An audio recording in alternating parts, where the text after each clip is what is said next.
Get to the chopper! Hello and welcome to another episode of Get to the Chopper. We're in the change room today, mixing it up a bit, and I'm joined by a gem of a bloke, a legend of the club, and still feels a little strange to say a former Mendy Blackhawk, Jaelen Feeney. How about that intro? Yeah, that's pretty good. It's probably one of the best intros I've ever had. Obviously, getting called a legend here doesn't represent all the boys around me. A few Player of the Year awards here, so just to be part of the Blackhawks is good, and feels like I was only just in here last week putting the boots on. I think you were in here last week celebrating a win quite heavily. Yeah, I wasn't putting boots on, but I was putting a lot of beer on the roof.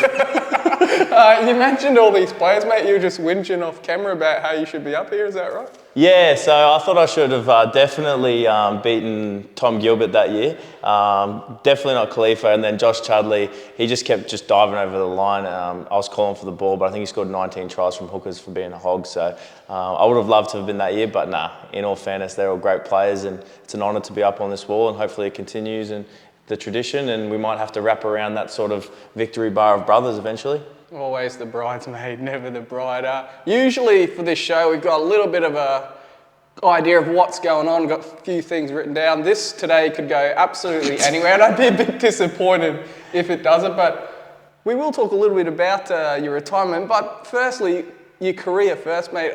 You could have retired ages ago. You've had that many injuries. Why did you keep turning up here in the black and green? I just love the sport. I never sort of see myself doing anything else than part of a team or part of football. I started playing football when I was 4 with my brother, and I left home when I was 16, as said previously in the video, just to chase a dream. And I've either trained during the week or I've had football on the weekend my whole life. So I always said that I would play until I couldn't, or if I wasn't good enough. And unfortunately, injuries have got in the way, and I've managed to come back from them and persist and chase the dream for as long as I could. And then they just eventually took their toll to the point where I had to put the family first, and I've got a son now to worry about, and he needs his dad to be able to run around with him, and hopefully one year put on a jersey with him I'm 45, playing in the Masters or something. But yeah, I want to be able to run around with him in the backyard. Yeah, fair enough. What's the hardest bit? Sort of not being with the boys day in, day out? Yeah, that's the hardest bit. I've watched a lot of videos and a lot of podcasts of ex-NRL players and ex-players talk about, or ex-anything coming out of sport, and the hardest part is that team environment, and then walking away from that. It's like going to work with 30 of your best mates every day. You all laugh, you all joke, you come in and your mates bag you, and it's fun. And I don't know if anyone's seen me, but I'm at the fence there quite a bit, peeping over. And I'm a bit of a peeping Tom now from the outside, so all I want to do is get back in, and it's only been about 4 or 5 weeks, but yeah, I've got to find something to pass the time, because yeah, I just want to be part of something. And that's definitely the hardest part. Any truth to the rumour you're thinking about coming back now? We're sort of making a run at that finals. You want to be back in it? Yeah, so if Campo, if you need me, otherwise I'll be dressed up as Mendy Mick. You've been down here a few times already for the home games. You haven't retired from giving the refs a bit of a spray?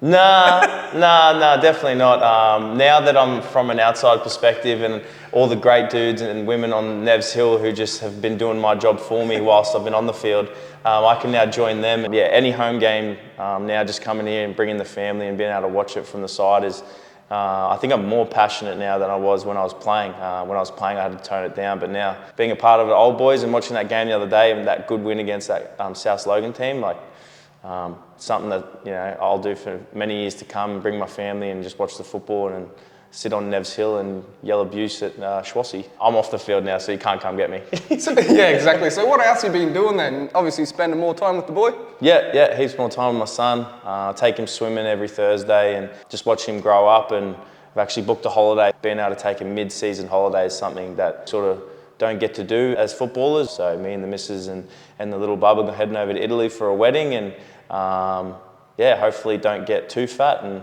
it doesn't matter if I do, because Strico can't make me do 1.2s anymore. Any truth to the rumour, a little sneaky local league comeback? Yes, I will be playing brothers here Friday night as a bit of a swan song, and I thought, I've never played a Friday night game here for South, and they've got a few injuries, and I thought, yeah, well, why not? Last game, swan song against brothers. I don't think the missus knows about Friday night yet, but nah, I've booked her into the movies on Friday night. Said I'm going to work. You mentioned the boys' good win here last time out, had the bye since, but Massive game coming up. It's sort of hard to do the mathematics. The easiest way to describe it is if we beat the Seagulls in Wynnum, we're in the finals. If we don't, it's sit around in the last round when we have the bye and hope for other results.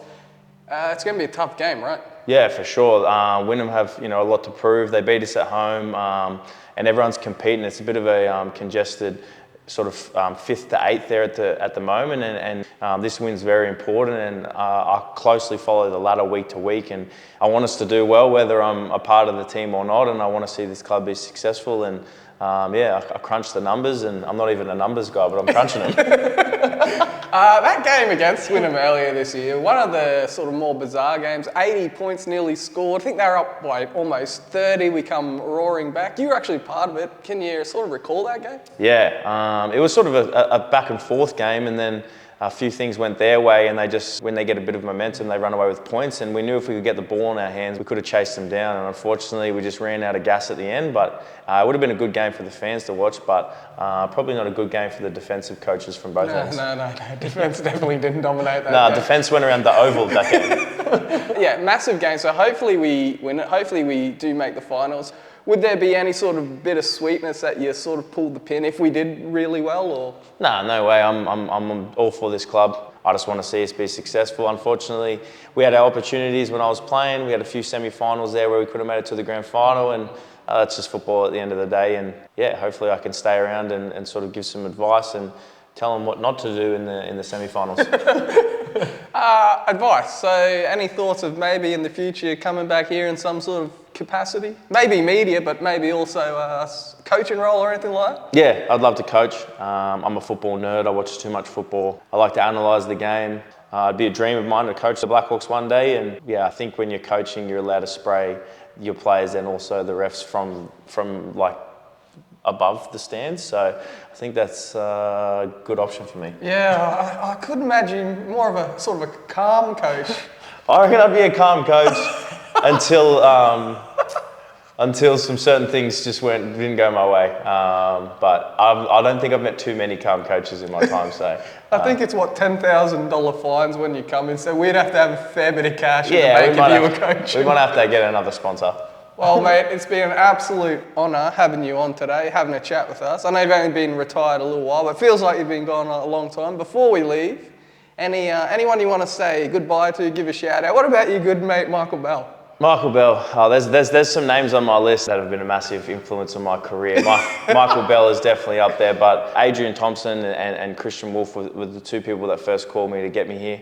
At that stage of my life, I was in a pretty dark place because I had just come out of the NRL and I didn't really have anywhere to go.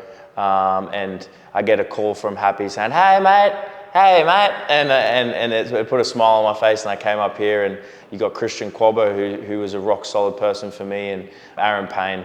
Campo being his first year, everyone involved, all my players, all my teammates. This club's built on the community, and it's built on special people like I just mentioned, and I'm just thankful that I got to be a part of it for 7 or 8 years. And as I said, if you need me through the semis, just give me a call, and I'll happily lace those boots back up. There you go. I reckon you can still play. Thanks heaps for coming on, mate.